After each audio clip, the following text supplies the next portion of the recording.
welcome. You are now listening to On One Radio, the talk show podcast station, bringing you the realest entertainment, information, music, lifestyle, and truth and comedy shows around.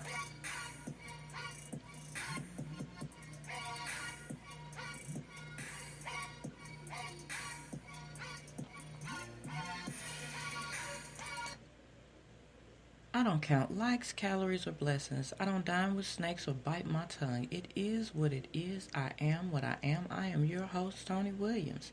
Shout out to my new listeners and my own ones, day ones. Big shout out to my YouTube family over there, SP News Nuggets, Amp Easy, Injustice Investigations. We love you, and so many more over there. Oh, Kevin Hart and so many others. Um, Tonight, this is a story that is kind of heartbreaking, but we're going to get into it and we're going to talk about it.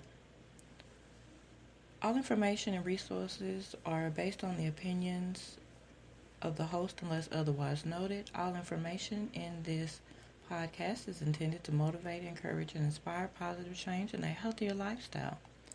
This podcast contains some quotations, images, and excerpts from copyrighted material. These uses fall within the copyright doctrine of fair use. Fair use refers to the right to reproduce, use, and share. Now, like I said, tonight's topic is a little touchy, but it's the truth and it needs to be put out there. Tonight we are discussing the key witness in amber-guyger's murder trial. He has reportedly been killed. Now, I know what you're thinking. It's like, wow, this is really not over yet. Apparently not, because there are still some consequences from that trial, and things still happening connected to that trial. Now, as we all know, amber-guyger was found guilty, and she faces 10 years in prison. And it's sad to say that this guy, just to look at him testify on that stand, it looks like he didn't want to be there in that trial to begin with. He didn't want to testify. And maybe his fears of what he thought could possibly happen has unfortunately came true. Now, here we are talking about his demise.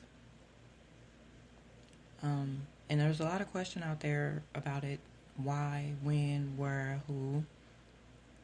And so all the information that we have right now on those questions are all speculation and alleged. Because we do not know. And we do not know how well that this crime will be investigated, if at all. So, here's the story. And if you guys want to call me, hit me up. You guys can chat with me in Skype. The name is Live Tony. I want to chat.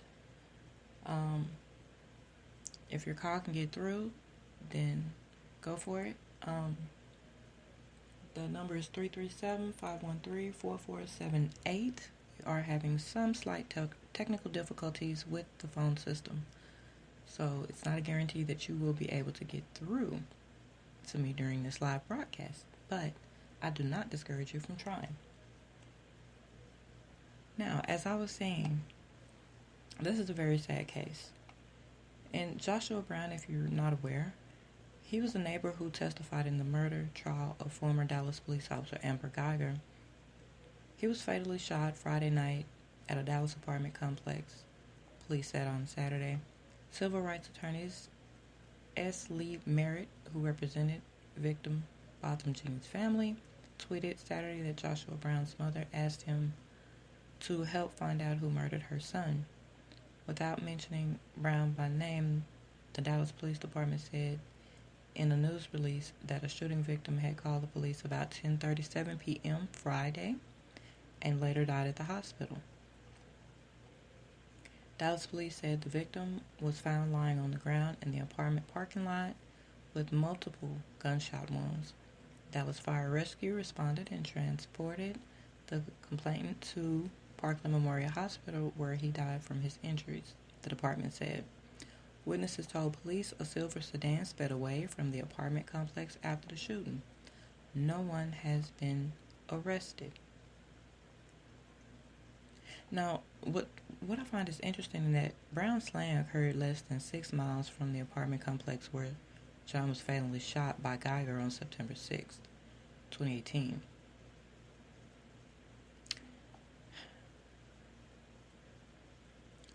Brown, who was John's neighbor, testified during the trial that he heard gunshots the night. Oh, we have a caller. Hi, this is Toni Williams. You're on air. Oh, I'm on air? Yes, you are. Hi. Hi. We're talking about the shits that's going down. Okay. I'm just tuning in. I just got back in the door. I want to make sure I got here by 9:10. Okay. Well, here we are. Correct. We are on the topic of this shooting and the amber-guyger case as a whole, correct? Yes, pretty much, because it's all connected. The key witness being shot and everything, and I just got through letting everybody know, what I found strange is that he was killed not far from where Botham died. It wasn't far. They say it's about 3.5 miles, and I didn't realize it was that close because I live here in Dallas. But I'm also a Lyft driver, and I guess I didn't realize it was really that close. But I'm not surprised that it happened. I'll just go ahead and I'll say that right now. Right, and just so the listeners know, to all the listeners, we have Richard Agbu, who is a YouTuber, on the line, calling in about this case. So we're ready to talk. So let's talk. All right. Now, first thing about this case, where should we start? Wherever you like. All right. Let's touch on the verdict for a minute. Right. The verdict, the guilty verdict, in my opinion, was a no-brainer. But we've seen other so-called no-brainers that ended up being totally upside down. Correct. So we can never say that a case is a total no-brainer because that's when they pull something out of the hat. Right. But the combination of the verdict and the sentencing satisfied both parties, and this is what I mean. The verdict satisfied those who wanted justice for the family, who wanted to see a guilty verdict. Right. But the sentencing satisfied those who wanted to see Amber get off lightly. You're right. So, you can call it a matter of satisfying and pacifying on both sides. Well, yeah, because, she's not going to, we know more than likely she is not going to do the whole 10 years. At all. So. Because from what I heard, the parole is within 5 years. Now, speaking of that, parole is within 5 years. Mm-hmm. But we know, not we think, but we know that she clearly killed this man. Yes. That it was so clear Stevie Wonder could see it. She said she did it. Yeah. She said she thought she was in her own apartment. She saw him. She was afraid. And when she shot him, she said she did not shoot to maim or disable. She shot to kill. And as a police officer, obviously they're trained to shoot to maim or kill. either one is clearly up to them. So she knew what she was doing. It was not an accidental murder. No, it wasn't. I mean, the new information that's came forward, I mean, solidifies what we felt, because what she initially said, her statement was that she went there and she knocked on the door and was saying to let me in. So they didn't use that, and that assisted them into getting her a lighter sentence. Not only that, even if she came forward and said now that, yeah, I killed him, that's double jeopardy, so they can't try her again. They knew exactly what they were doing. Let me take this thing a step further.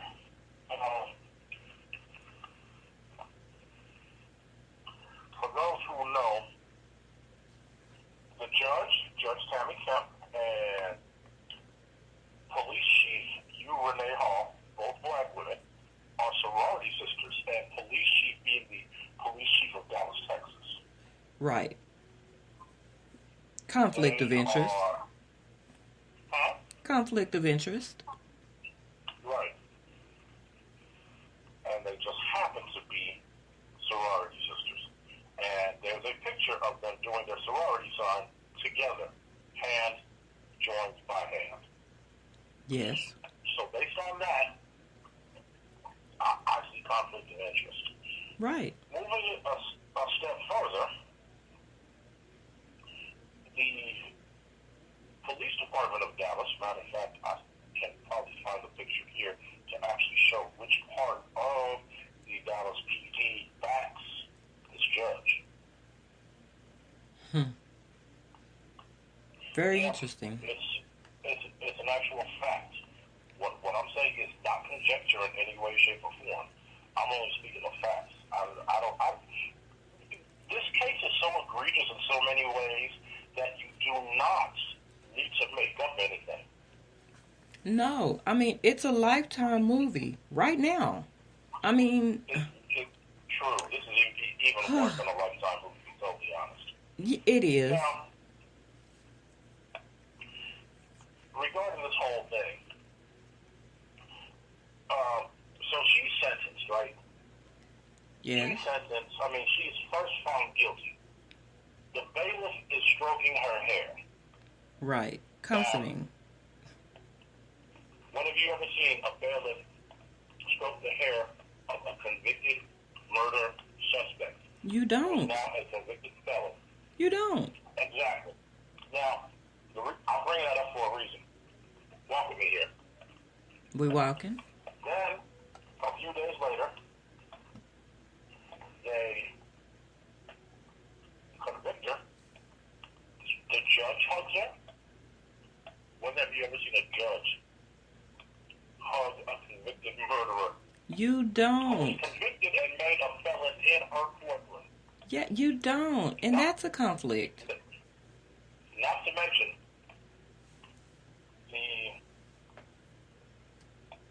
the brother of the murder victim says he wants to forgive her and hugs her. Now, of course, I don't see that either. But this is where I'm about to bring race into this. People say race should not be a factor. I'm sorry, it is. Because number one, you never see white people doing that. True. Number two, and I want people to understand what I'm saying when I say this. You see so many different instances of black people getting murdered. And then the family forgives. Whether it's the family forgiving Dylan Roof for killing the 9 people at that church in Charleston. Right. The family forgave him. Even though he said he meant to do it, it wasn't accidental. It was clearly thought out and planned because he sat in that church with them while they were praying for an hour, acting like he was praying with them before he killed them. But yet, he still killed them, and yet they still forgave. This is what people don't understand. When you forgive like that, it sends a signal to other white people who hate black people and says, hey, these niggas are going to forgive us anyway, so let's go kill some more of them. They're not going to do anything. They're not going to fight back. See, apologies in advance to those who are Christian. I don't apologize for the message. I apologize if you may feel bothered or offended by what I'm about to say. But I do mean every last word of it. If you experience a loss in your family and somebody kills your loved ones, and they ask you on TV, do you forgive the killer? And you say yes, they're going to look at you like a total dummy. Huh. Because if the shoe was on the other foot, I guarantee they will not forgive you. If the shoe was on the other foot, I guarantee that judge will not hug you. This goes to, also ties into the imagery of religion and the imagery of Christianity. What I mean by that is, if you look at the vast majority of images globally even, of angels, of Jesus and what heaven is perceived to be based on pictures and paintings, you see everybody is white. So if you see everybody as white, you believe that everything angelic or everything heavenly is white. So, in a way, it's a subliminal thing for them to forgive white murderers. Now, so see, where if we don't forgive white murderers, we get kind of looked at sideways. Because I guarantee you, they ain't asking nobody white. You forgive the killers? okay, well, that's true. Okay, but let's look at it like this, too. Me being a Christian, because you know me well, you know my father was a minister. Like he taught me. People are not actually reading the Bible, though. Because the Bible actually and clearly states not to have any images of heaven or hell. Because they don't know what it looks like. That's the purpose of that. And they're not exactly living by the Bible. So there's a lot of people who claim to be Christians, but they're not actually living based on the Bible. Because the Bible not only states that you don't create any graven images. That message gives others who hate us a green light to keep doing what they're doing. It makes it feel it's okay. I want to quote a tweet. I don't know who Keith Boykin is. I don't remember if he's a public name or not. But there's a tweet that I saw, and I screenshotted it. Okay. It said, amber-guyger murdered Bogan. The jury gave her 10 years. The judge hugged her. The victim's brother hugged her. A police officer in court brushed her hair. The message: white women's lives are valuable. Black men's lives are not. Say, you better say that. I mean, it's clear it's not. While I'm talking about it, I'm going to put that on my Instagram. That message needs to be seen and heard because it is really the truth, because our men are getting murdered and disrespected at alarming rates as if they mean nothing. They are the founding fathers. Nobody wants to accept that. This whole freaking country was built by them. Absolutely. And to top it, That's the way they still view Jesus or God is white. So that's why they don't check white people in the way that they should in many cases.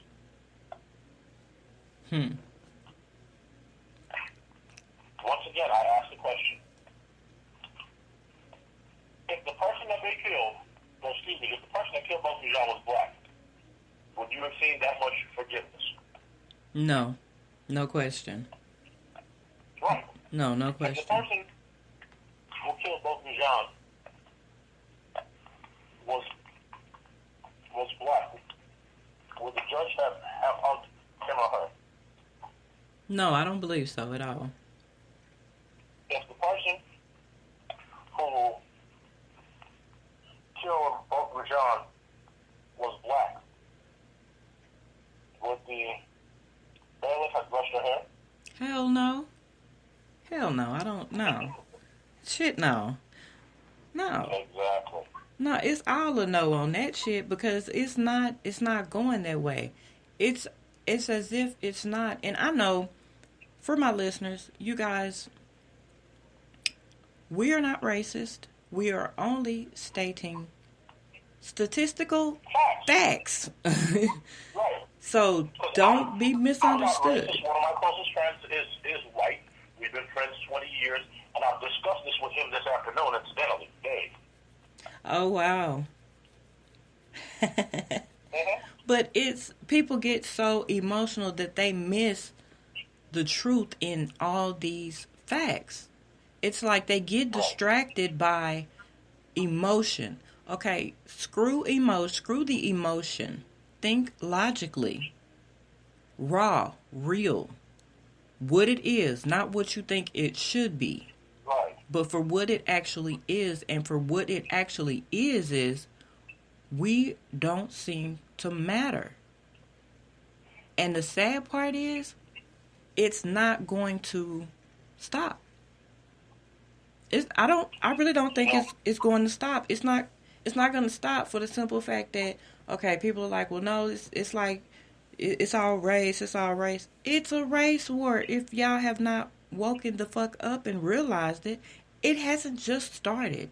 It's been going on for a long motherfucking time. A long time. This is nothing new. It's just that now with technology, all that shit is no longer hidden. Right. We can see it now. Right. And to top it out, I'm glad you said see it now. Because it's a lot of people still are unable to see it. They are not awake. They are not alert. They are not actually seeing what they need to see. They're only seeing what they're shown. And that makes it worse. Because to be honest about it, it is about race. It's about race. Because if it was just about a cop killing a civilian, then she would have been charged the maximum allowed to set an example that it is not acceptable to kill or harm instead of protect. In a recent case in Minnesota, there was a Muslim cop up there, a Somali cop by the name of Mohammed Noor. Him and his partner were out on a domestic violence case. A white woman walked up to the back of the vehicle, startled them. He shot her. They gave him 12 years. Now, that was an accident, I do believe. It was an accident. Because that was a reflex right there. Right. They still gave him 12 years. Of course they did. Of course they did. And it's sad because all this is stemming from what's taken place, what's been happening. And when people begin to wake up and realize that they don't give a fuck about us, or they don't give a fuck about anybody who gives a fuck about us, that's when people are really going to open their damn eyes. Because if they'd have taken care of the situation long before, some of the murders would not have taken place.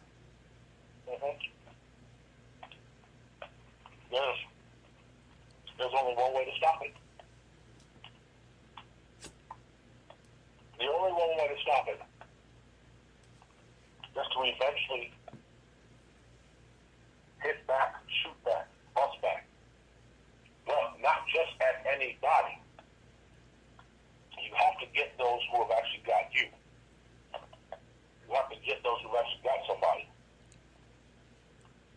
Now, listeners, do understand we are not promoting violence. We are not telling you to go out to kill anybody. We're not, let me repeat, we are not telling you to go out and be violent. We are telling you to awaken.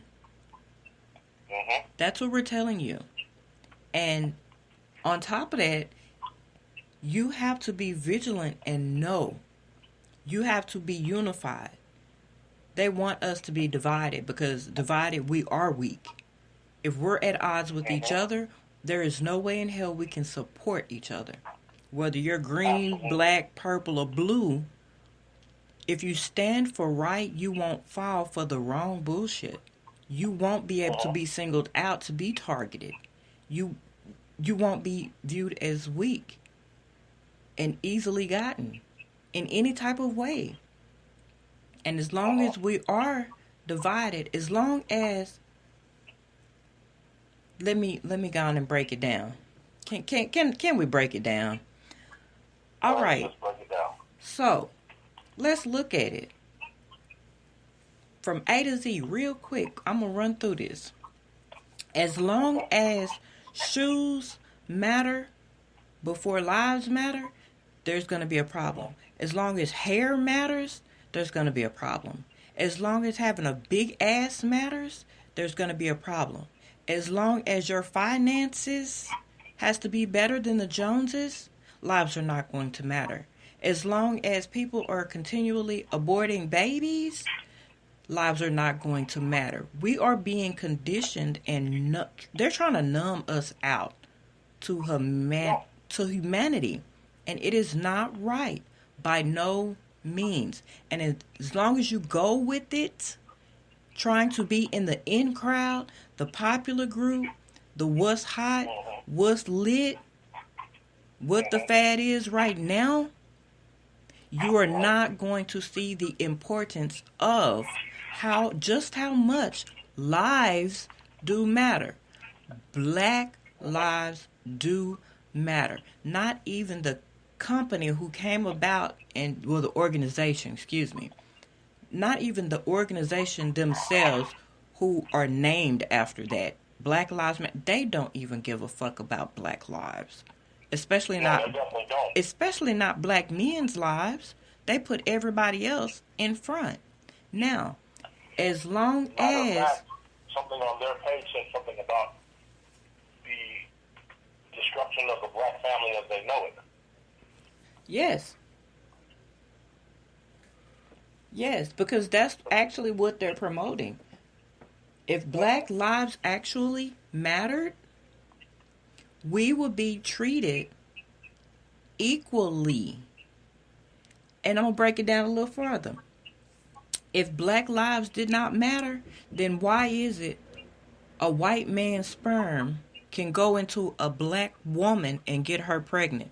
If we were so subhuman, if we were so beneath them, how would that be possible?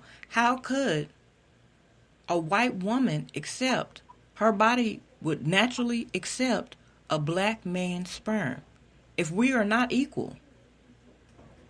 How is it we are not equal when that's why, the very reason why some white people wanted slaves to begin with, because they were too lazy. But they put the stigmatism on us as if we're the lazy ones. But you were the ones who had slaves. You were the ones who couldn't do anything for yourselves. We have taken care of you. Let's be real about this shit. Why can we jump higher? Why can we run faster? Why can we do all these things that you feel like we do better? We've never felt like that. We've never viewed ourselves like that. We've never even boasted, bragged, or acted like we were better than anybody. That was a self-imposed stigmatism that others have placed on us. And we're supposed to be expected to accept it and run with it. And when we do not, we are seen as a threat. We are seen as we're smartasses. We're seen as ignorant. But then, if we're all these things, why are you trying so hard to kill us and get rid of us? What is it that you're truly afraid of? What is it that we're getting in the way of? I can tell you what they're afraid of. One, they're afraid of genetic annihilation. Because they know one simple sex act will knock them out the water and keep them extinct. That's number one. That's the first thing they're afraid of. The second thing they're afraid of is if we were in their position, if we ever get to their position, payback. They're genuinely afraid of that. And you know what's interesting about that? What? From everyone I've talked to throughout my entire life, we've never wanted to pay them back. What is it that we would have to pay them back for if they've never done anything to us? You see what I'm saying? Right. If they've never done anything to us. But we're the ones that's so violent. But we're violent. But we're not killing. We're not running around killing white people. We're not killing European people. We're not killing Egyptian people. We're not the one doing all the killing, but we're the violent ones. Exactly. See, the thing is, because they control the media, they control most of the internet, and all those other things, they put the narrative out there that we're thugs, we're violent, we're this, we're that, we're miscreants. And it's wild. It is. Because if you sit and pay attention, first of all, crime is relative to location. Wherever you are, that's where the crime going to be at. Yeah. And that's an undeniable fact. Yeah. But every chance they get, they're going to throw us under the bus. That's what they do. Because if they throw us under the bus, it's more acceptable. right, because it takes the blame away from them. But we're not the one doing all that. Right. We're only But you know speaking what else, truth. Tony? What else? Let's go back to this trial for a second. Of Now, course. The case was, I mean, on a level of common sense, and the fact that it actually went through quickly, it was relatively simple for the most part. And now, I still believe Amber-Guyger knew this man. I believe she knew both of John, and not just on a noise complaint. But, and I believe she went to his apartment for a reason. Weed or dick, one of the two. I believe it's for the dick. I believe she went to go get some chocolate. And got rejected. That's how their relationship was. And he basically told her, we can't do this no more. You ain't getting no more of this. Whether he found out that she was fooling with the Mexican co-worker, who has also killed a young black man before, on duty. Amen. And maybe that's why Amber went to you can't do that to me. No, you can't do that. You can't break it off with me. I only see him once a month, like she said under testimony. And then she probably went to the if I can't have you, no one will kind of deal. Rejection is a motherfucker, but it goes back to that whole thing of what your character. You will be treated how you present yourselves. So what she needed to understand is that you can't play a black man like that. You can't play a Hispanic man like that. First of all, you're messing with a married man. What does that say about your character, your morals, your demeanor? And then on the other hand, you get mad at this man because possibly he figures you out to be a hoe and he kicks your ass to the curb just like he would equally toward a black female. He treated her no different more than likely than what he would do a sister or Hispanic or anybody. You got treated the same. He treated her like he had some self-respect. Yeah. That's basically what happened. He treated her like he had some self-respect. When he realized he wasn't the only one, he broke it off with her. She wasn't feeling it, so she killed him. Now, I'm going to say this. Based on everything else that we've seen happen, if she really wanted to get acquitted, she would have waited until she seen him out somewhere, had an argument, then shot him and said she feared for her life. Yeah, that would have been more feasible. Based on the way everything else has gone, that would have been more of an open shut kind of deal. It just, none of it makes sense because, I mean, and then on top of that, she got up there and lied and lied and lied and lied. But we're supposed to embrace her because she's a liar? It makes no sense. And then, because this man got up here... That's where the racial dynamic comes in. It does. It does. It does. And this man got up there, Joshua Brown got up there, and he told the absolute truth. That is why he was shot. Now, it's been different reports out there about where exactly he was shot. But for the most part, it's coming out that he's been shot. He got shot in his mouth. Now, we know just as well as a lot of other social people that it's certain things like the mob, gangs, and things like that, and even other countries to where if you steal something, what are they going to do? Cut off your hand that you stole with. If you speak or run your mouth, they're going to do something, either cut your tongue off or they're going to shoot your ass in the mouth for talking too much. That was a hit on that man because he got up there and told the truth instead of their truth, which their truth was a lie. What's so special about this particular female? Because right now, I'm going to leave out the race and I'm going to leave out the fact that she was a cop. Because that's how I'm going to break this part down. Now, what is it about this particular female that warrants all these people risking losing their careers, risking losing businesses and everything else and getting national blowback for this one female? That's my question. This one female. So is she a part of a clique? That's one.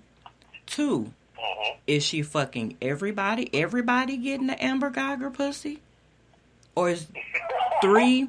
I'm just being honest. If we being honest, we're keeping it real, raw, and uncut. Truth. And that's what this is. And this is thinking logically. So, what else we got? What else could it be? She's making money for somebody? So, money? What else we got? You see what I'm saying? If we take the race away, we take the fact that she was a cop away, strip those things, what's left? Oh, wait, let me guess. Is it because she's female? I mean, what else is there? That's the thing that nobody's looking at. Now, when you're in a clique of some sort, now you in this clique, you're going to be protected. Whether you're right or wrong, you're going to be protected. Now, what clique could that be?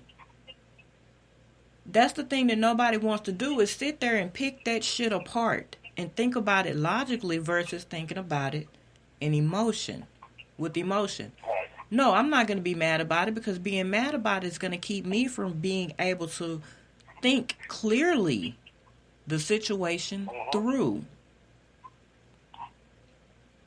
While everybody's upset, that anger is going to take over their mind, their heart, their body, and that's all they're going to think about is the fact that they're fucking mad instead of being able to think clearly and do some reasonable deductions.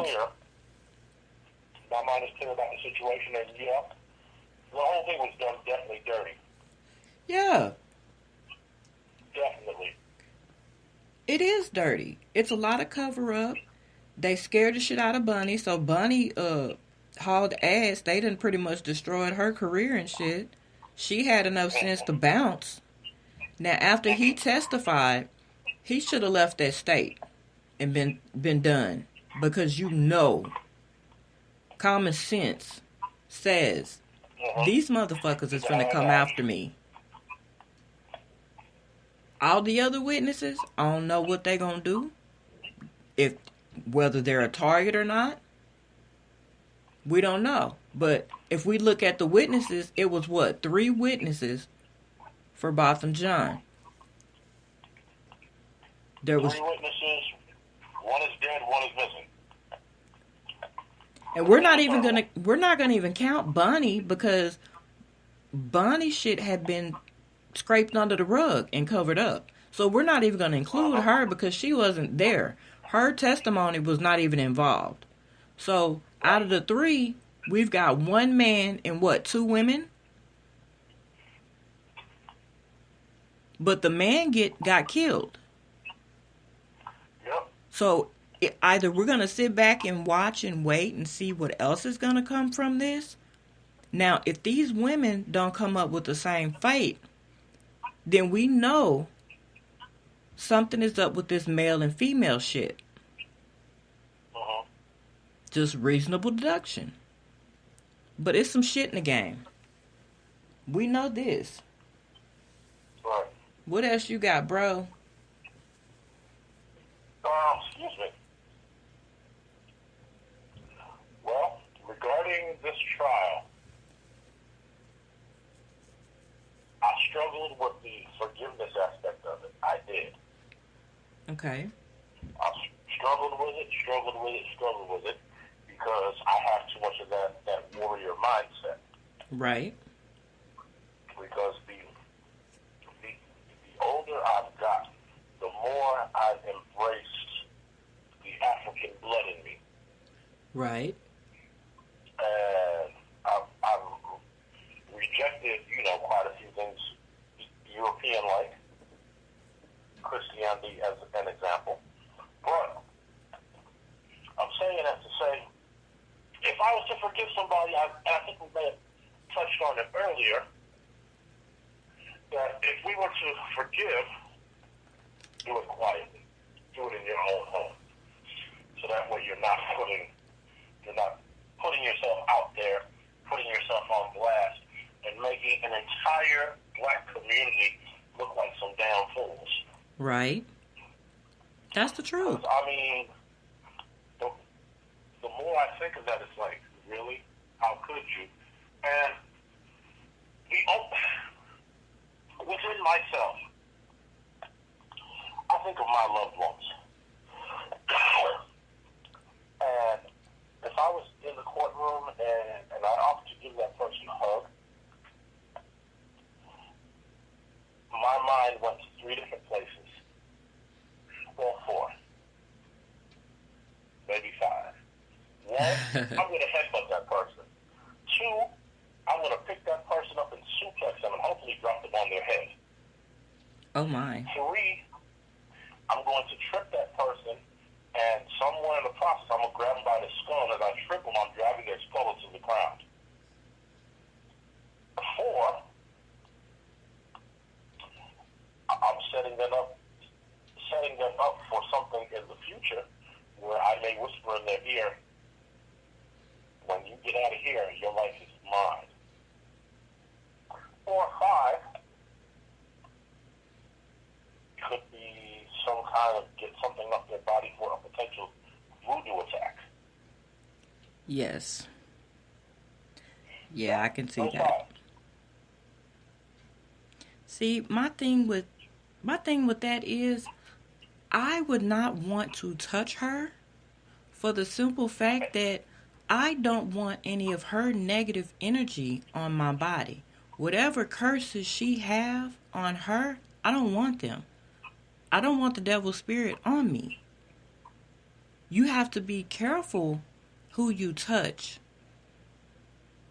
Because whether people want to realize it or not, there are other entities, there are other spirits out there, and the moment you come in contact with them, you're damning your life. And you don't know exactly with what. That's why you don't want everyone praying for you as well. Because you don't know what or who they're praying to. Absolutely. And touching her, hell no. I'm not finna do that shit. Fuck that. I'm just to be honest about it, fuck that bitch. Don't even look at me. You are a murderer. So whatever. That's why in the first place, I would not want to touch you in the first place. Right. Oh, this thing with Judge Kemp? Yeah. The endorsement she received was from the Dallas Police Association. She just received this? No, this was in 2018. To that. She actually made What? a post, but that's where the affiliation comes from with the police. Wait. What day did she receive that? This is an endorsement, and she posted this, I believe this is on Facebook, from the Judge Tammy campaign page. Honored to receive the endorsement from the officers at the Dallas Police Association. Grateful for your continuous support. Hashtag keep Kemp in the 204. Hashtag reelect Judge Tammy Kemp. Hashtag accountable. Hashtag compassionate. Hashtag fair. Okay, so what date? Because this date actually does play a relevant part to this case and what ended up... February 23rd, 2018. Huh. So basically... Right. Now you see where I'm going with this? So she was... She was already in bed. Months before the murder. She was in bed. She was indebted.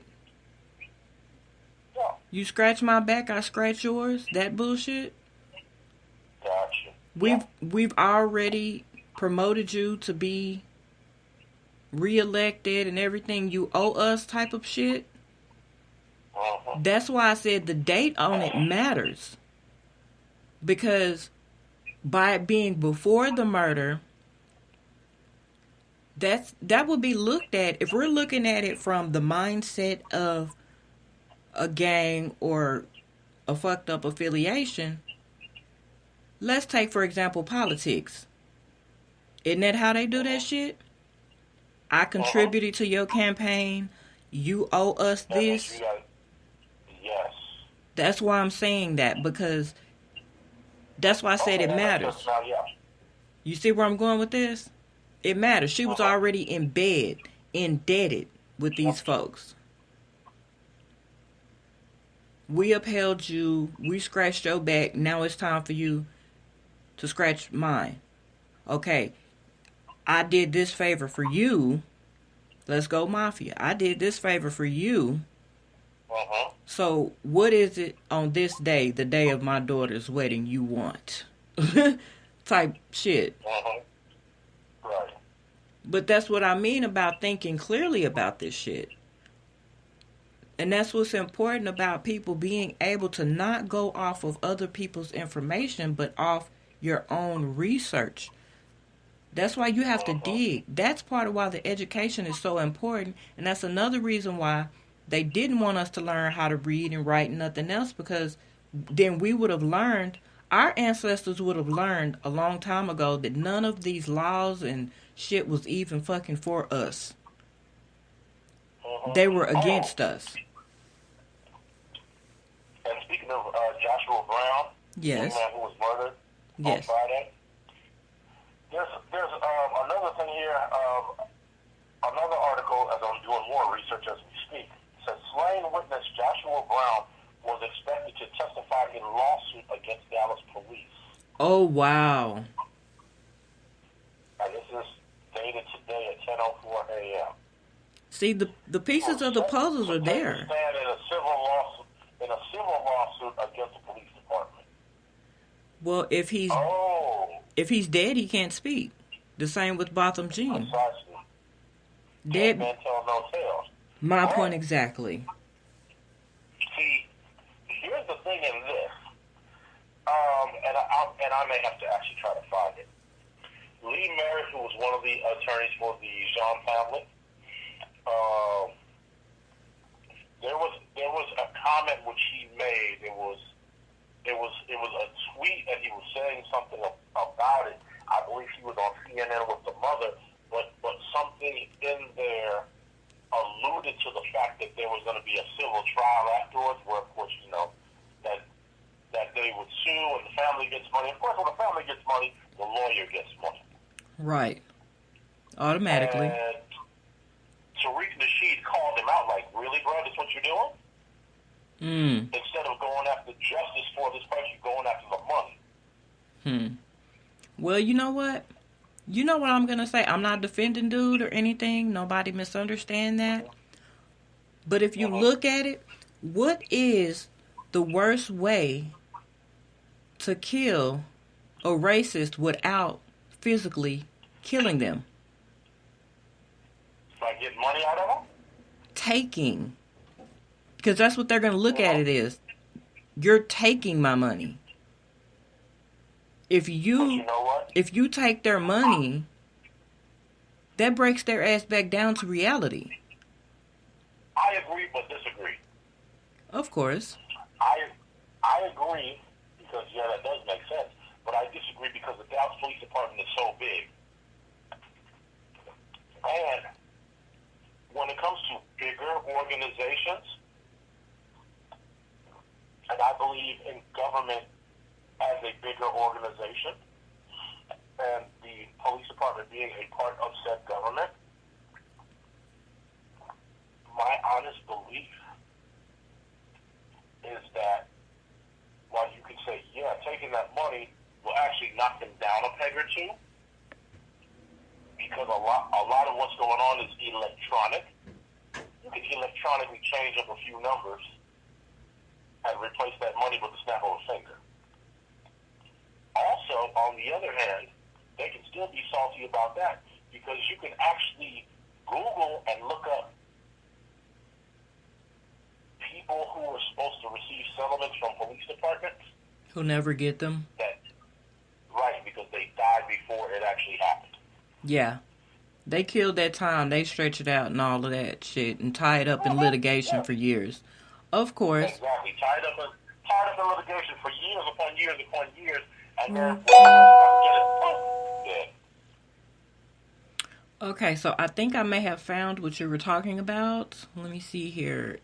S. Lee Merritt, Esquire, at Merritt Law.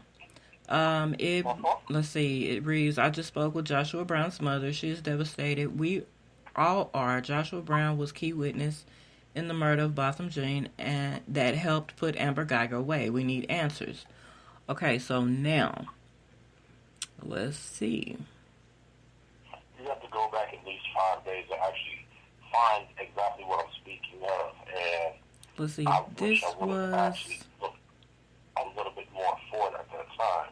Okay, let's see. This says October 5th, 5:03 p.m.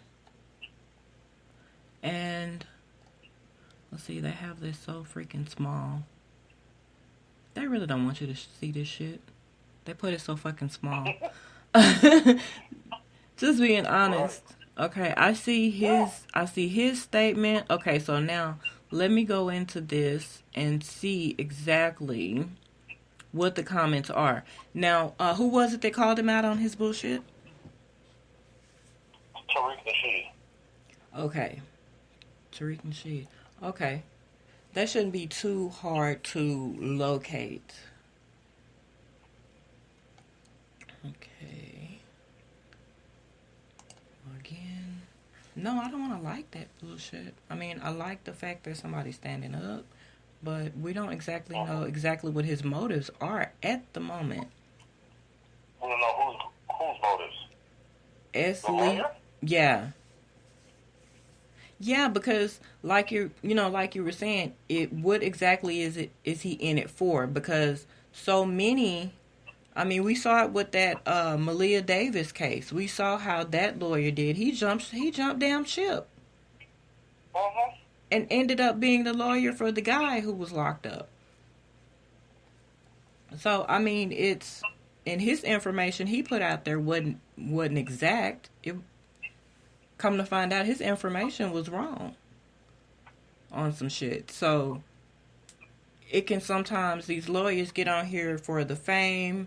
They get on here to the fame and the shine and everything else. Right, to boast their credentials or to make bread, money, for those who didn't get that part. Or if they want to... Excuse me. Back to this whole Joshua Brown thing. Yeah. There's something, I'm trying to remember where this is from. I think this is from WFAA, I believe. And instead of referring to him after he was shot as a victim, they refer to him as a complainant. Yeah, I noticed that. That's questionable. That's real questionable. Yeah, because why would you do that? Right. Why would you do that? He's a victim. See, they never want to give the title that it's supposed to be. If you're going to give it a title, give it the right one. How could he be a complainant? So basically him calling 911 and reporting that he had been shot, so that was a complaint? Right. That's the way I'm viewing that part, and that shit is senseless. It makes no fucking sense. These people have lost their fucking minds. Or excuse me, let me correct that. Some people have lost their fucking minds. Some people have sold theirs. Yeah, true. Hold on now. This what you wanted me to look up about S. Lee Merritt? Okay, this is something interesting. And we were talking about, I was talking about his motives and everything. Okay, one of his tweets he put out, it said, shout out at Oprah for giving another $13 million to my alma mater at Morehouse. Now, I wasn't even talking about that. I actually found the one which I'm looking for here. You found it good because I was going down, but it reminded me of something else that was going on, which was pertaining to, black people and everything, and the historic black colleges had came up in some stuff, and how they were saying that it's pretty much black colleges are being pretty much bought. But it goes to show what I was saying about Lee Merritt's, possible motive. Right. What is he doing it for? So, okay, so what did you find? Okay. Where is this? Okay, that's Lee Merritt from Merritt Law. It says here, his tweet came from 3 days ago, and it shows something from the mother saying, train a child up in the way he should go. When he's old, he will not depart from it. Proverbs 22:6. And she says, I'm proud of you, my son Brad. Your load is lighter. Who feels it knows it. Regardless of views or spectators, walk with God always. Forgiveness is for the forgiver, and it doesn't matter what the forgiver does with it. Hashtag be like Bo is being Christ-like. Hashtag let it rise. So from here, as Lee Merritt says, Bolton's brother is teaching the nation between justice and mercy.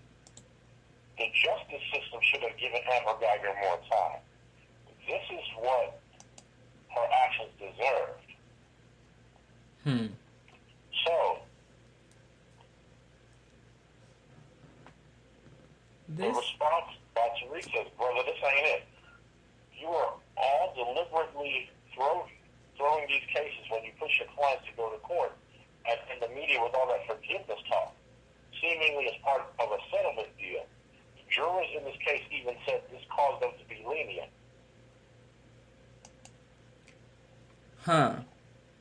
He better say that.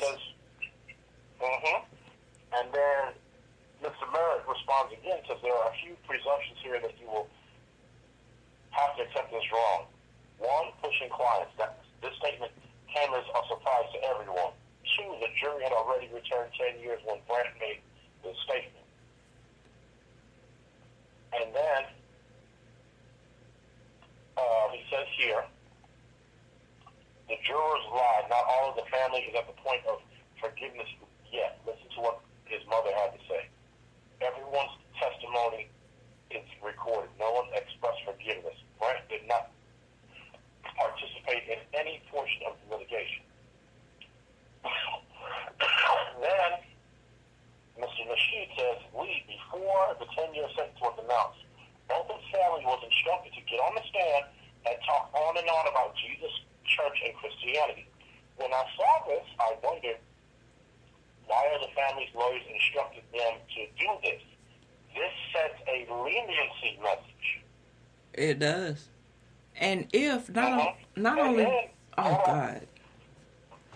Let me get to the next part in real quick because this is where this ties in. Oh, go ahead. This Lee Merritt responds to Tariq Nasheed and says, I am a civil lawyer, so damages are important. Emotional trauma is central, actually. I instruct my clients to play up the earning capacity of a decedent and to not be afraid to share their pain and suffering. That is tied to an economic interest. Wow. This is dated 6:19 p.m. October 4th. Wow. And then somebody else responded to that, said, Lee, you know what went down. They went the extra mile to play up the Lord. That was fake justice to get that bid off light. The black lady who fired a warning shot in her own house got more time and she didn't kill anyone. And then someone else said, wow, so basically perform and do what is required to get a bag. No wonder the family is on tour and set up a foundation. Follow the money, people. Oh my gosh. That's true though. They're Yeah, it is true. It's true, and that seems to be the thing more. The money is not the whole deal. It's the principality of it.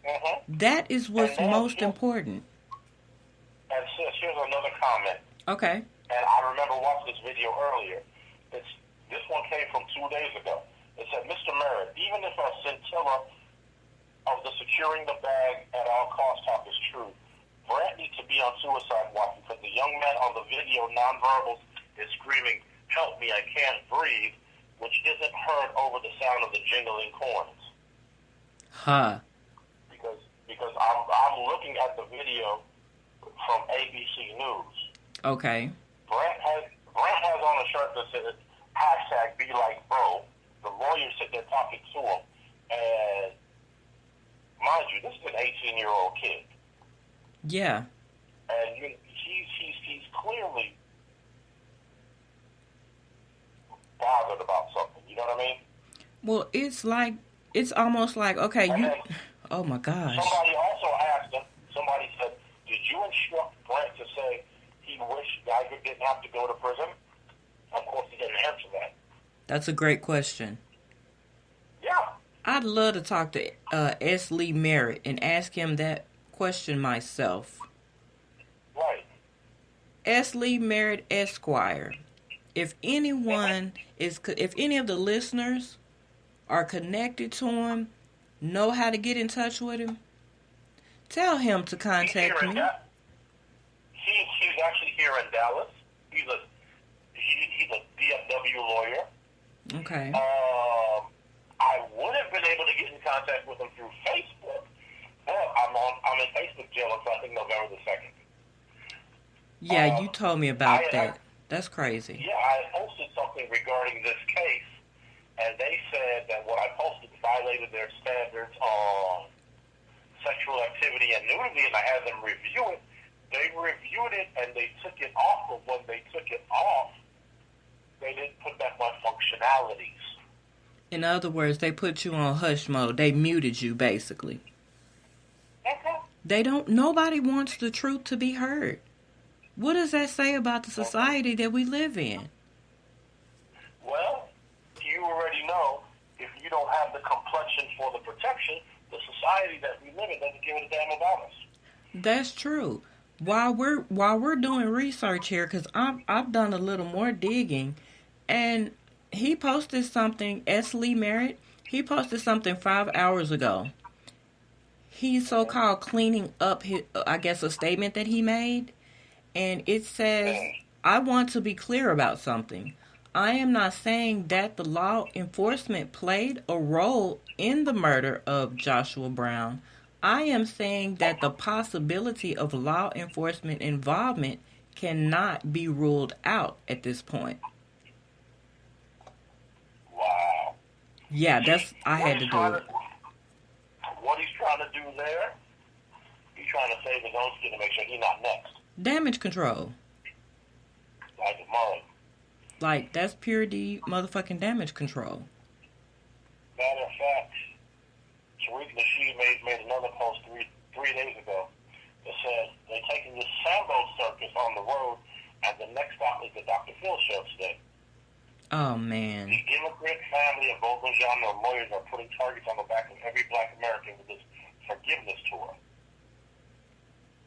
They are not making their case any better. They're actually they're damning their own case. And you know what? He also has another thing here that you want to know the reason why both Jean's family and their lawyers are running around with all the plantation forgiveness talk? This is the answer. Both Jean's legacy will live on through charitable organization.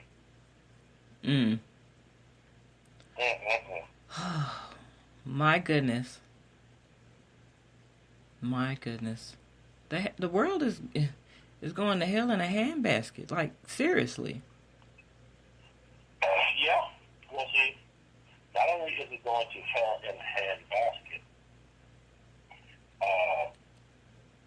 you have a certain amount of people that don't care, and that's what makes it worse. Right. That makes it much more worse because they really don't care. I mean, and this is not for all white Americans. This is not. No, definitely not. But the thing is, here's the thing, though. Like you said, it's not for all white Americans, but for the ones that it's not for, the vast majority of them will not stand up. No, they're not. They will not stand up and say, this is not okay. That actually reminds me of, what's her name? Jane Elliott. Jane Elliott is what I call the realest white woman alive. All right, she now. was a teacher in the 60s and the 70s. And she used to talk about racism back then. And one of the things that she likes to do, she'll literally go into a room full of white people while she's speaking. She's speaking, she's up on stage at the podium, and she'll say, welcome everybody, have a seat. And then she'll say, if you would like to be treated the way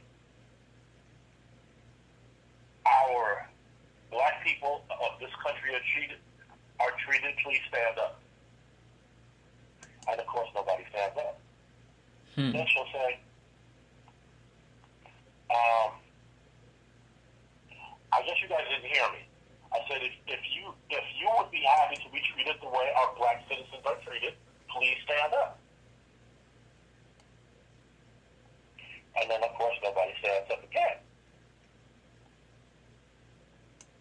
Of course. So, no one's standing up. And she's like, okay, so that means you guys clearly heard me.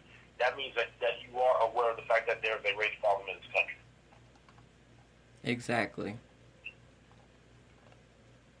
But I digress. Let's get back to this Bolt Rajan case and all this. Yes. Was it? I'm trying to remember if it was the same day or the following day where Bolt Rajan's father said to amber-guyger, I'd like to become your friend at some point. The father said this. And I'm like, okay.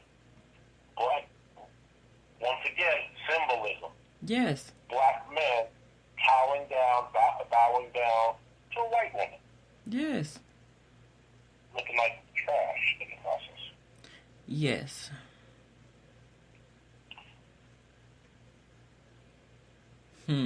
It just demonstrates how low people's morals and standards are.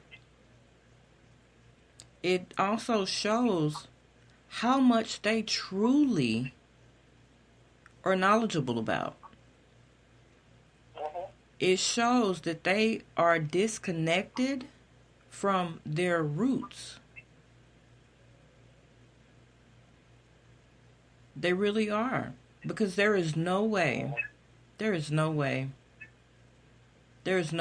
this is okay in the fact that nobody is truly standing up for this young man. This man, Joshua, I mean, he was broken on that stand. Yeah. He was broken. He was so hurt just to be physically hurt, killed, and for his family to now suffer. It's like it's all about pain and suffering. Since we can't, by law, do you like we want to do you, we'll find another way to kill, steal, and destroy your life, your happiness, your well-being, and anyone who is connected to you. So my question is anyone going to stand up before it happens to them? Or are they going to sit back and wait until it hits home? It truly hits home. They're probably going to wait till it hits home more than likely.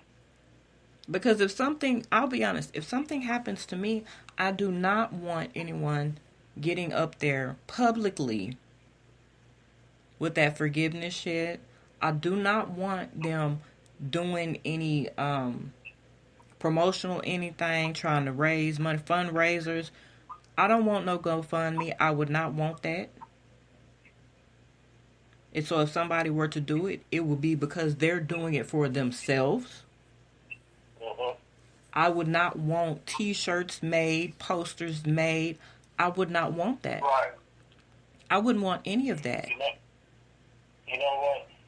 Also, I was looking at this thing, right? Where is it here? I mean, there's so many different things here. Someone says, brainwash, she shot the wrong brother. Which I believe she did. I believe she did shoot the wrong brother. I honestly believe it. Wow. But it's so ridiculous. That's the word I'm looking for. It's ridiculous. It is. The thing as a whole is ridiculous. It is. And they truly want people to actually believe that, you know, that this whole thing is okay.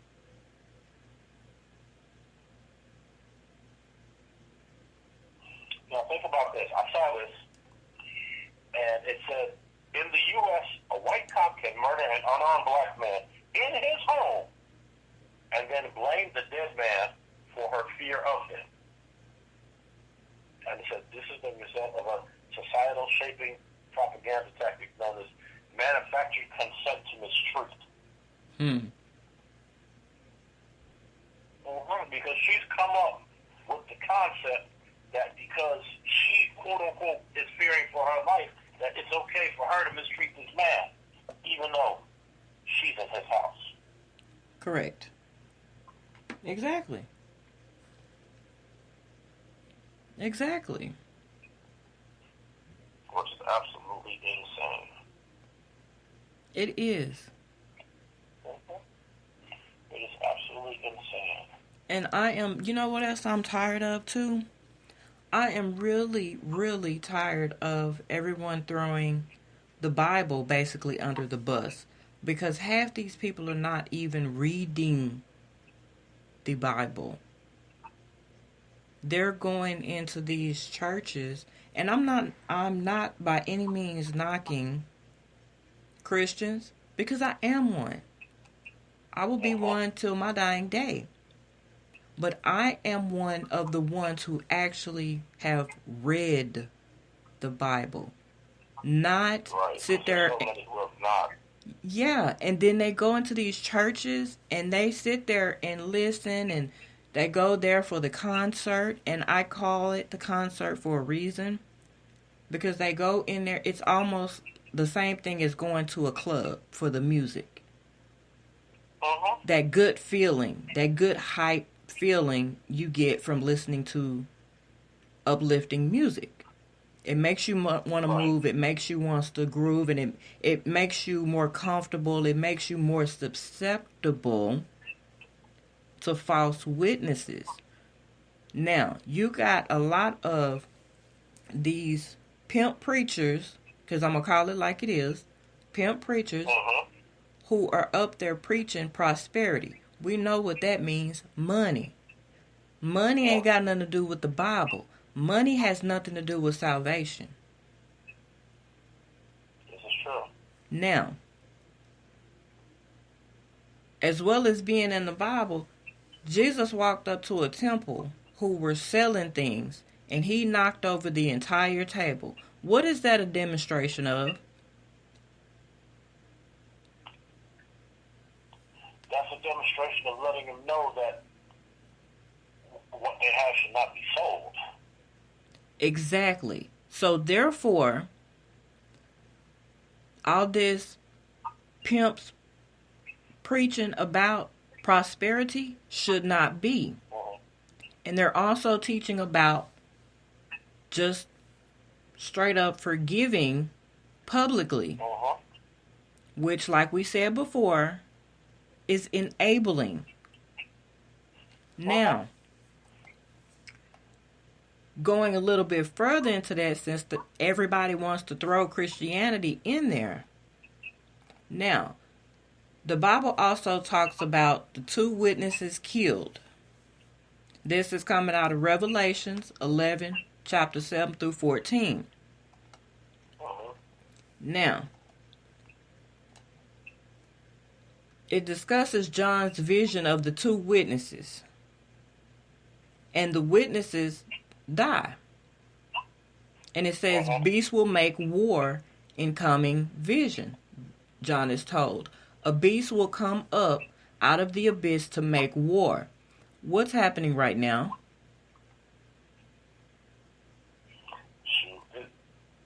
We've been at war. Yeah, but as far as the realization of it, what's happening right now? People are starting to realize, they're starting to notice, starting to pay attention a little bit. Now, going a little further, when John later saw this beast, he wrote that it had horns like a lamb and spoke like a dragon.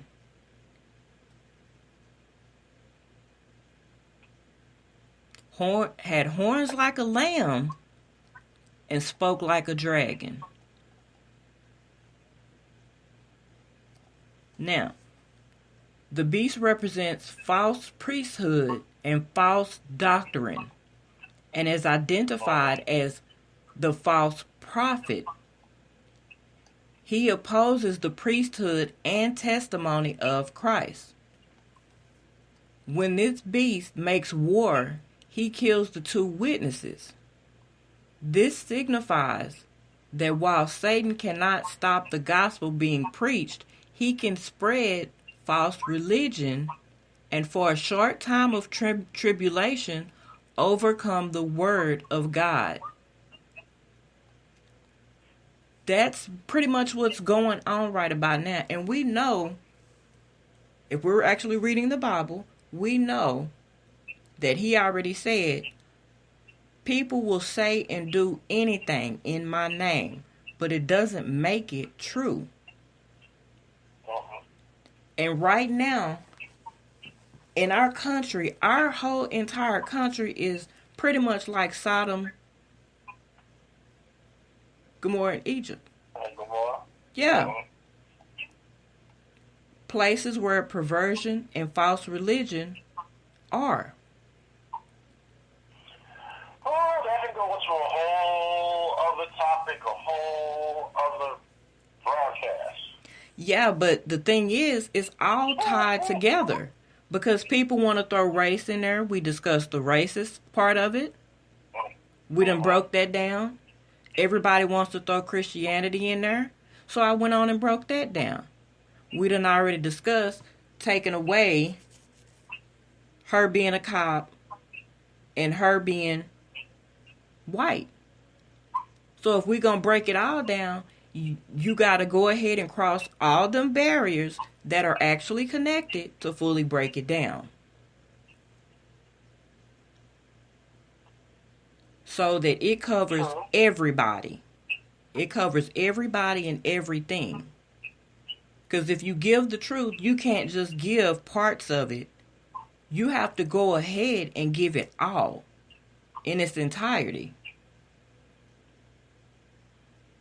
So for all the folks who wanted to throw Christianity in there and under the bus, but are blindly following a false prophet, you are not doing what you're supposed to be doing, which results in more murders like this. More public displays of our black men losing their lives for nothing. And it sits there.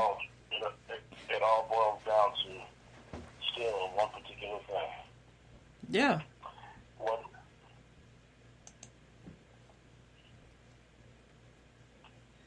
And the only way there's going to be any shred of equality in that is the same way you deal with a bully. There's only one way to deal with a bully. You punch him in his nose. I mean, think about it. Yeah, I mean, I know. When you have a bully, you punch him in his nose, because that's the only way to stop a bully. And that's the same thing going on with what we're dealing with now. It is. It really is. To be honest about it, it is. Because, I mean, like you know, our families really taught us. You dealing with bullies, a group of bullies, you get that main one, and the rest gonna back the hell down because they were afraid of that main one. And because you took down the main one, they're gonna back the fuck up. So I know for the listeners, it's probably a little. Some of them are right with us. They're listening. They're right in the middle. They're like, yeah. And then some are like, what the fuck are they talking about? Everything is not as simple as one little thing. Everything is connected. Everything is connected. Right. And we should not have to live in fear. Because we stand up and speak the truth. Because we decide to walk down the street. Because we decide to drive our car. Because we want to sit home and eat a bowl of ice cream. Right. That's still one of the most disturbing things to me. It is. I like fucking ice cream. Sitting in his apartment eating ice cream and gets shot. In his apartment. His home, his castle, his sanctuary. And that's why this whole bullshit about she thought she was in the wrong place. The minute I heard that, I said, this is 15 pounds of bullshit. This is truly 15 pounds of bullshit. And it reminded me of something which I said earlier. Well, I didn't say it in this, but I actually made a tweet about it earlier. Because people were saying, you know, the whole thing is wrong and this is already crazy or whatever like that. And basically, I said, this forgiveness, I need to try to find exactly, hold on. I don't want to talk to you just yet. Give me a couple minutes. Okay, while you're looking for that, for those who are just now tuning in, we are in the middle of a live broadcast. Thank you for tuning in. We are discussing the many topics that are tied into the witness in the amber-guyger murder trial, fatally being shot and killed, and the many things that have led up to this, the many things that are associated with this. And we appreciate you being here. And on the phone, we have YouTuber by the name of Richard Ogbu. Hello. Here it is. I found it. We've been talking. You guys like and subscribe and all that. And check out Richard Ogbu's YouTube channel. And go over there and show him some love. Give him some likes, some subscribes. And really get some alertness and wake up. All right, Rich, it's on you. Okay. And that YouTube channel is Richard Ogbu, O-G-B-U. If you happen to be somehow of an African descent, it's pronounced Ogbu. But my mother was Jamaican, and I was born and raised in the United States, so she told me Ogbu, and that's what I ran with. Now, the note that I was looking for earlier, I forgot. I made it a tweet, but I forgot I saved it because I want to actually put this on something later. Okay. And basically it says this: forgiving a murderer for killing a loved one is like giving a slave owner reparations for no longer having slaves. Say that. Yes. That's what's up. Think about it. That's what's up. Now, if you think about it, if a slave owner no longer has slaves, why would you give them reparations? So in that same breath, I say, that is about as insane as me forgiving somebody who killed one of my loved ones. That's true. Now, Miss Toni, Yes. you know my son. Yes. You know my son his entire life. Yes. I'm sorry. Ain't no forgiveness if something happens there. Ain't none. None at all. No forgiveness. I promise you on everything I love. I believe that. I know you, so I believe that. Wholeheartedly. I believe that. I believe that. I've actually even discussed this case with him. And I told him, I said, something happens, I will deal with whatever I have to deal with in the afterlife. So be it. It is what it is. Can't nobody tell me nothing. Not when it comes to that. Yeah, you know what? Hubby said sort of the same thing. He was like, I can't imagine. He told me, he said, I just flat out, I cannot imagine. He was like, I don't want anybody forgiving anybody who would take my life like that. But you know what? I believe that's what ties into what the lawyer said. Yeah. Because I guess they figured can't get them back. So if you can't get them back, might as well get some money out of it.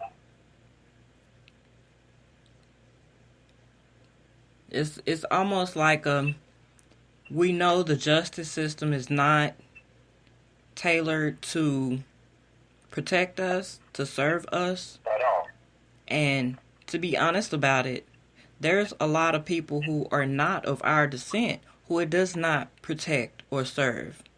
Not only that, if you cannot get justice through a sentence, if you can't get criminal justice, it's almost like it's automatic to try to get justice financially. But that money is not going to bring them back. I believe... No, the money's not going to bring them back. It's not. I think it still has to do with... driving home a maybe point. Trying to get at least something to get something... It drives home a point. From the case, even though I'm sure it'll drain them physically, emotionally, and drain their entire spirit in the process. Yeah, it's to pretty much drive home the point of, no, you're okay, so the criminal justice system failed us. Okay, well, the next best thing is we're going to hit your pockets. You're going to suffer from this some type of way. Mm-hmm. Although the principalities on the shit is what matters. If you can't get criminal justice, we're not supposed to take matters into our own hand. So what's left? Because to where that's just like kids out there. You got 2 kids out there throwing rocks at cars passing by. One might throw a rock. Another car come through. The other one throws a rock. One kid might get caught doing it when they were both sitting there out there throwing rocks. But one's going to get in trouble and one's not. That's that throwing rocks and holding or hiding your hands type of deal. It's like, what y'all doing? Nothing. Y'all doing something. And for our government, that's pretty much where we're at. What are y'all doing? Nothing. What you hiding behind your back? Nothing. And I dare you ask me again. Because if you ask me again, I'm going to do something to you. And that's pretty much where we're at. So for Botham, for Joshua, and their families, I do really hope that they can find peace and comfort during their time of bereavement. But the world needs to know that this fight is nowhere near over. And it's going to get worse before it gets better. And that's why it's so important for us to have as much protections on our own as possible. No matter where you live, no matter what area you live in. I tell people, get security cameras. Get them shits. Put them up. Invest. If you willing to stand in the line for 12 hours to buy Jordans, you can go to Walmart and stand in the line for about 15 minutes and get you a damn camera system. Matter of fact, for the longest time, people have been asking me, well, why don't you get a camera for your rough vehicle? No, I don't need that. I don't need that. Oh, yeah, you do, bro. Yeah, you do. It's for your protection. Right. Because you're picking up females, and the way shit is going with that, even though this is going to be a whole nother subject, but it still applies to a man. Well, see, thing is, I'm not worrying about it on the sense of anything with females, because I intentionally do not put myself in those situations. Because I can give you details of a situation, and you'd be like, well, okay, that was crazy, but you handled it the way you were supposed to. If I told you about that, that would literally blow your mind. But I think that would be something that, well, could wait for another broadcast. Well, you can always come back on Wednesday night at 9. Okay. Because I am doing one for that specific sort of topic about men. Protecting our men. Okay. So you can definitely save that for Wednesday night. I will save that. I will definitely save that one. Yeah. That was the most serious of situations that I've actually experienced, but normally I keep myself separated from that mess. Well, I'm going to say this, though, and I'm pretty sure knowing you handled yourself well. But like I said, with protecting our brothers, we have to be vigilant in it. No matter how much we think, okay, we know ourselves, we know what we're not willing to do, we know we're not willing to sacrifice our job and career and lifestyle and all of that for no piece of twat or anything of that nature, but at the same time, it's still for your protection, because anybody can say you did something and it's your word against theirs, and whose word is typically going to be believed. Yeah, you got a good point. So it all falls in there, because I mean, look at what's happening. Because if Botham Jean had a camera system in his apartment, one that was linked to the internet to where it's stored there. Like he could have access to it from his own home, but it goes to the server. That would protect it from getting deleted, tampered with, anything. Then we would know exactly what happened to him. Exactly. That's my point right there. This goes for men, this goes for women, this goes for the elderly, this goes for everybody. It can keep you out of some hot water, and at the same time, should something happen to you, we would know the truth. Your family could know the truth. That's a very valid point. Point taken. Yes. Point taken, but I'm still going to hold that story for Wednesday because, oh, wow, I've actually been on here an hour and a half with y'all. Yes, and I'm enjoying this. Hopefully the listeners are as well. And if you're listening, guys, on YouTube, definitely comment below. Let us know how you feel about the many topics, subtopics under our main topic that we discussed. Yeah, please do. Give us that feedback. Let us know how you feel about anything we've said, or if you've got questions for us. We will definitely answer it, and I will have Richard Ogbu tagged, so you'll be able to easily find him online. And for the listeners that are listening on any of the podcast apps, you know these shows are downloadable. So if you missed half of it, or you just getting off of work, whatever the case may be, or you feel like you missed something, or you feel like you got lost somewhere, you can always go back and replay this and play catch up. And we always love having Richard on the show because he is one of the most raw and honest people I know. And we will definitely have you back on. And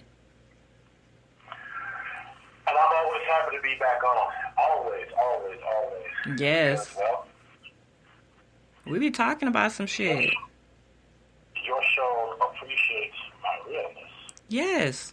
See, I don't like all that sugar-coated shit. Fuck that. We're not doing that. That's what's wrong with society now. Oh, you can't say this. Oh, you can't say that.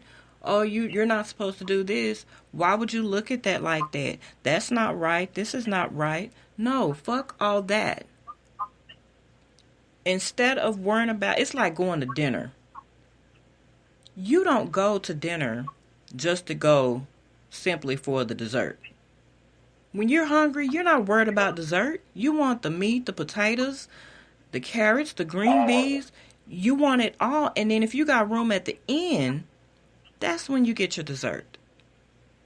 True. That's how that shit works. Absolutely true. Yeah. Your body can't just work off sugar alone. You're going to be a damn diabetic. It's the truth. And here I support raw truth. Because no matter how anybody tries to dissect it, it's still the truth. I'm not going to tell anybody anything that's going to hurt them or harm them or anyone else. I am going to be that person that is going to tell you the absolute, honest, uncut, rawest truth possible. So you've got it. So that way when somebody come to you with some bullshit, my listeners can sit there and go, y'all full of shit. It's sugar with that spoon on that spoonful of shit you trying to give me. Nah, And whether anybody wants to recognize it or not, when you get the raw truth, you can actually understand it better. It's almost like that, you know that whole situation with K. Michelle and the fake ass and all of that? Uh-huh. You know, she's blaming men for that. It's like that.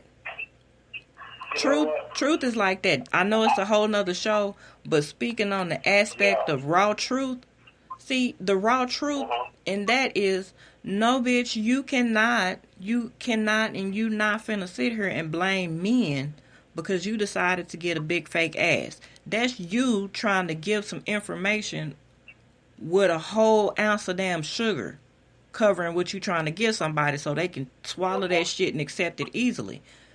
Here at On One Radio, we don't do that. We don't bow down to the bullshit, and we do not conform to what the masses want. Exactly. That's why you're... Because in many cases, the masses, well, take off the M. Ass. Shit, you know I ain't got no problem saying it. Ass. And everybody got one. Whether it's small, little, big, raggedy, pimply, it's ass. But you get my point, the masses. Exactly.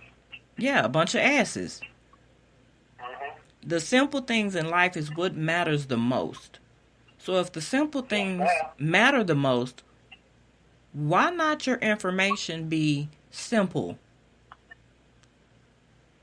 True. No GMOs, no added sugar, no preservatives, no none of that. You are 100% right. But look here, sis, I got to get off the phone. No problem. I've had a sister call me from Minnesota. I need to call her back.